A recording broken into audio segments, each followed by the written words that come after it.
Hello everyone, welcome to RPSC study hub.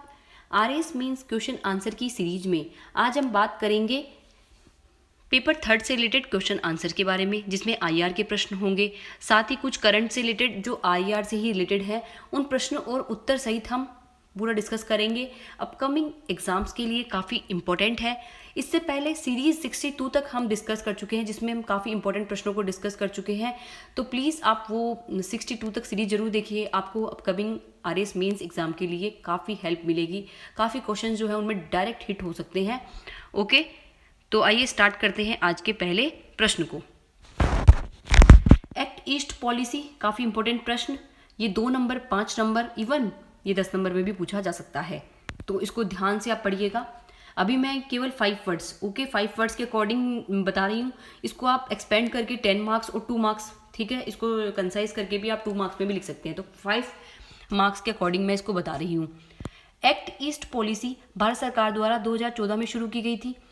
इसका उद्देश्य पूर्वी एशिया के साथ भारत के राजनीतिक, आर्थिक और सांस्कृतिक संबंधों को मजबूत करना है। ओके, जो हमारी लुक ईस्ट पॉलिसी थी उसी को नरेंद्र मोदी सरकार ने जो है 2014 में एक्ट ईस्ट पॉलिसी में कन्वर्ट करा था। और इसमें क्या था, पूर्वी एशिया के जो देश हैं उनके साथ भारत के राजनीतिक, आर्थिक और सांस्कृतिक संबंधों को मजबूत करना इसमें शामिल था।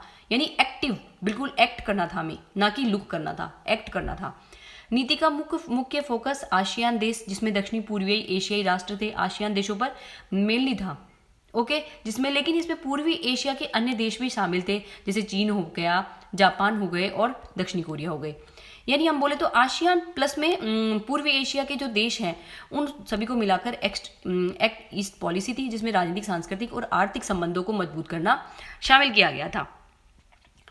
दूसरा प्रश्न है हमारा मुक्त व्यापार समझौता, एफटीए।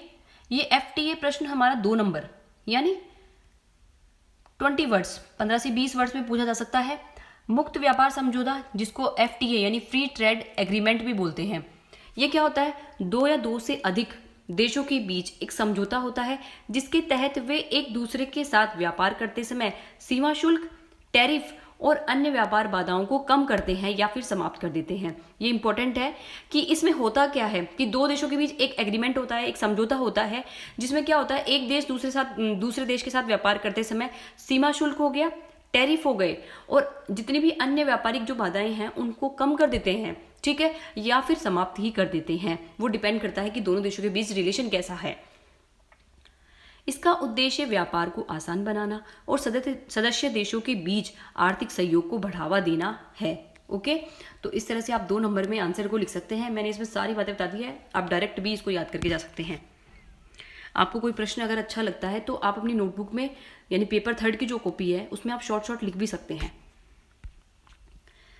तीसरा प्रश्न ग्रीन वॉशिंग, काफ़ी इंपॉर्टेंट है, अभी चर्चा में भी काफ़ी है, तो ये संभावना है कि ये प्रश्न एग्जाम में पूछा जाए, काफ़ी चांसेस है। अभी अखबारों में भी काफ़ी रहा था ग्रीन वॉशिंग। तो देखते हैं क्या है। जब कंपनियां या सरकारें जनमानस में गलत धारणा बनाती है कि उनके सभी उत्पाद या गतिविधियां पर्यावरण या जलवायु के अनुकूल हैं।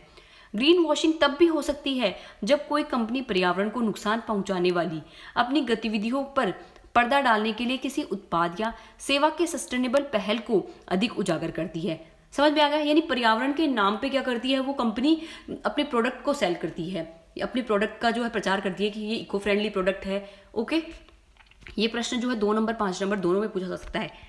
आगे है पर्यावरण के अनुकूल उत्पादों की बढ़ती उपभोक्ता मांग का फायदा उठाने के लिए पर्यावरण संरक्षण का झूठा या अतिशयोक्तिपूर्ण दावा करने की प्रक्रिया ही क्या है, ग्रीन वॉशिंग, जिसके माध्यम से यह प्रभाव व्यक्त किया जाता है कि कंपनी के उत्पाद इको फ्रेंडली है या पर्यावरण रूप से उपयुक्त है। यानी ये बताया जाएगा इको फ्रेंडली, पर्यावरण हितैषी हमारा प्रोडक्ट है, प्लीज आप लीजिए, चाहे वो हो चाहे नहीं हो, नॉट श्योर, बट वो प्रोडक्ट को बेचने के लिए वो झूठा दावा करते हैं कि ये प्रोडक्ट जो है वो इको फ्रेंडली है। तो ध्यान रखिएगा, ग्रीन वॉशिंग काफी इंपॉर्टेंट है एग्जाम की पर्सपेक्टिव से। नेक्स्ट है ब्लास्ट वाटर, ये क्या है? ब्लास्ट वाटर का उपयोग समुद्री जहाजों के संतुलन एवं गतिशीलता के लिए किया जाता है, खासकर खाली जहाजों के द्वारा अपशिष्ट जल छोड़ने या माल उतारने के बाद तटीय जल से ले लिया जाता है और यह अन्य बंदरगाह पर छोड़ दिया जाता है। ब्लास्ट वाटर ताज़ा या खारा जल हो सकता है। अब ये जो है वो क्या है, पेपर थर्ड या फिर करंट से रिलेटेड जो है, दोनों में इंक्लूड है, 2 नंबर में पूछा जा सकता है। क्यों?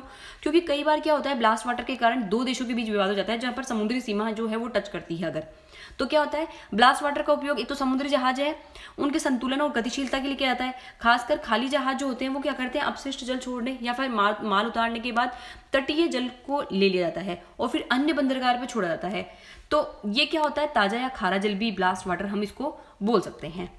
ओके, आई होप आज के प्रश्न आपको अच्छे लगे होंगे। So thank you for watching this video. Bye.